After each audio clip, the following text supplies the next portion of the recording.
গুমের মতো অপরাধের অনুশোচনার বদলে বিদেশে বসে দেশকে ক্রমাগত অস্থিতিশীল করার চেষ্টা করছে শেখ হাসিনা। এটা এক ধরনের ফৌজদারি অপরাধ বলে অভিযোগ করেছেন স্থানীয় সরকার মন্ত্রী ও বিএনপি মহাসচিব মির্জা ফখরুল ইসলাম আলমগীর। দুপুরে বাংলাদেশ ফিল্ম আর্কাইভ মিলনায়তনে মায়ের ডাক চলচ্চিত্র নির্মাণের যাত্রা উপলক্ষে আয়োজিত অনুষ্ঠানে কথা জানান তিনি।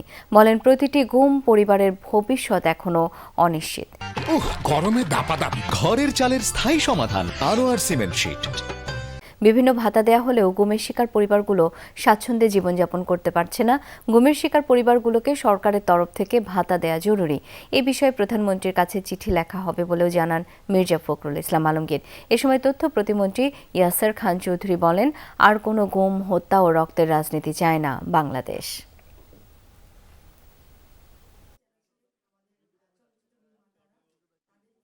যেটার জন্য আজকে আমরা মুক্ত হয়েছি, কথা বলতে পারছি, গণতান্ত্রিক একটা পরিস্থিতি পেয়েছি, সেটা যেন সেখানে প্রতিফলিত হয়। যে আজকে সেই ফ্যাসিস্ট মহিলা বিদেশে বসে এতটুকু অনুশোচনা নেই, সমানে বাংলাদেশকে আরো স্থিতিশীল করার চেষ্টা করছে, যেটাকে আমি মনে করি যে একটা ক্রিমিনাল অফেন্স।